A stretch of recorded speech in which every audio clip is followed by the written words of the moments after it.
Depuis le 1er janvier 2016, les deux agences de développement économique des départements alsaciens ont fusionné en une seule agence, l'ADIRA, l'Association de développement et d'industrialisation de la région Alsace, une structure qui regroupe différents échelons des collectivités locales, à savoir les deux départements, Haut-Rhin et Bas-Rhin, et les agglomérations de Strasbourg, Mulhouse, Colmar, Saint-Louis et Haguenau.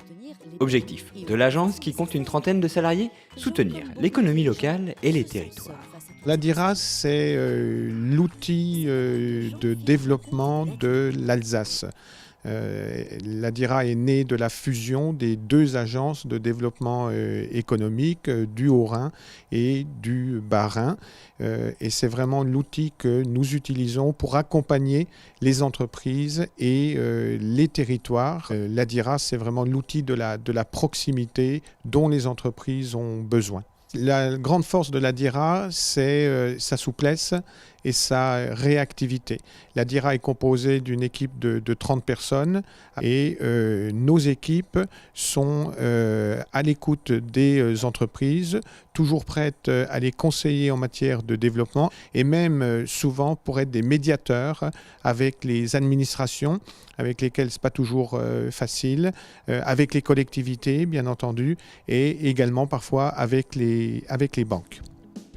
Un exemple d'entreprise suivie par l'ADIRA, Kronceram, installé à Wittelsheim près de Mulhouse, ce laboratoire de prothèses dentaires travaille avec la France entière.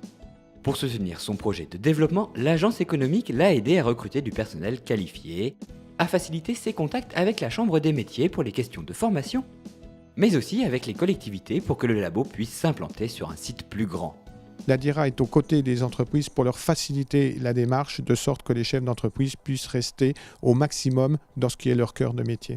Lorsque j'étais devenu président du CAR, j'ai souhaité rencontrer les chefs d'entreprise et j'en ai rencontré une centaine.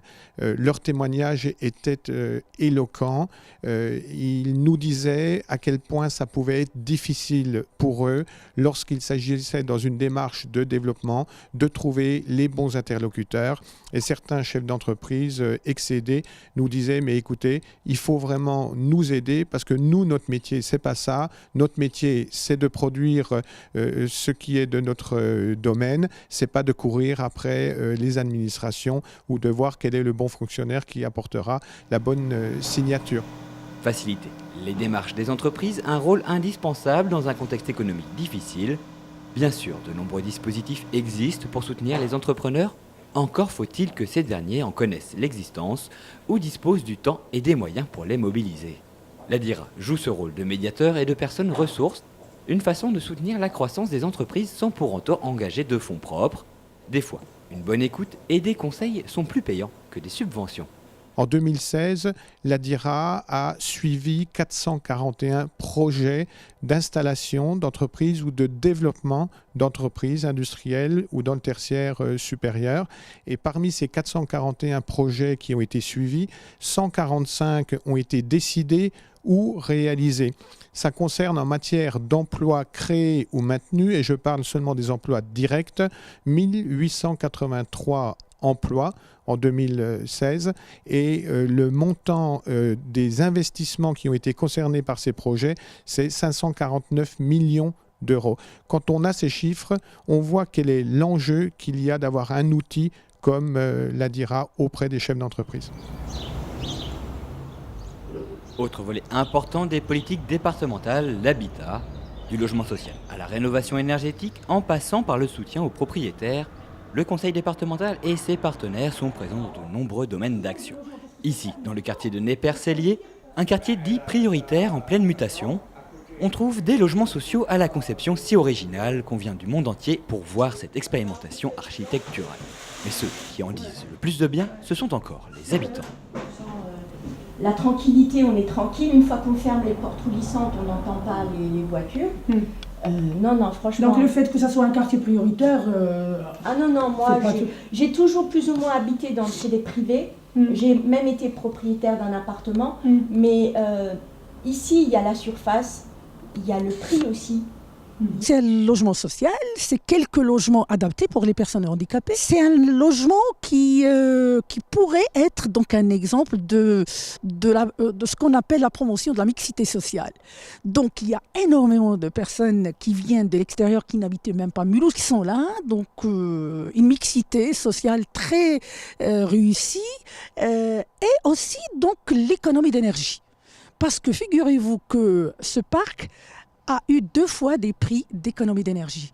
D'ailleurs, le département, d'après la loi MAPTAM, il est chef de file de ce qu'on appelle la résorption de la précarité énergétique. Donc, on est très investi par une politique volontariste dans la réhabilitation énergétique. On accompagne les bailleurs sociaux.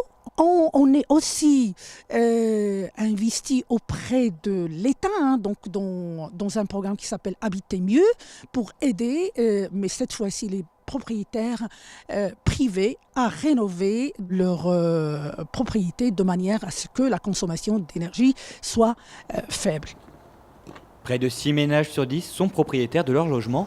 En ville, nombre d'immeubles sont placés sous le régime de la copropriété.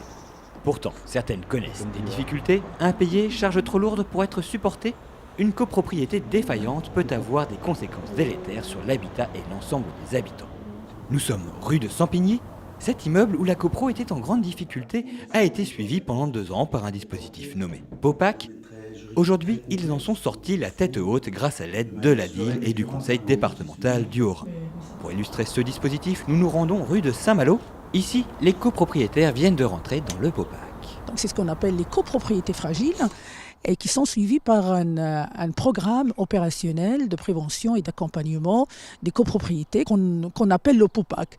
C'est un programme à la fois porté par l'État et le département, mis en place par la DIL et qui aide ce genre de copropriété à aller mieux. La copropriété fait une demande au POPAC.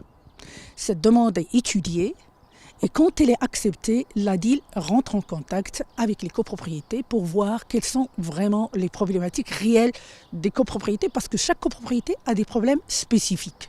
La plupart, c'est des difficultés qui sont liées donc à des impayés, donc des copropriétaires qui arrêtent de payer leurs charges et une fois que ces impayés sont lourds, ça met la copropriété en difficulté au niveau des paiements de charges, ce qui fait que des fois, ça peut aller d'une dégradation toute simple, par exemple des boîtes aux lettres, jusqu'aux dégradations importantes comme carrément l'arrêt de chauffage. Ainsi, la copro de Saint-Malo est suivie par la DIL depuis 1 an. Elle a pu réorganiser son fonctionnement et travaille actuellement à dépasser ses difficultés. Un suivi qui bénéficie à l'ensemble des habitants, mais pas que. L'impact sur le territoire, il y a un impact bien sûr urbain et un impact humain. Les copropriétés, donc parce qu'ils sont en difficulté, c'est tout le quartier qui est en difficulté. Ainsi, d'un dispositif ciblé, c'est toute la ville qui y gagne.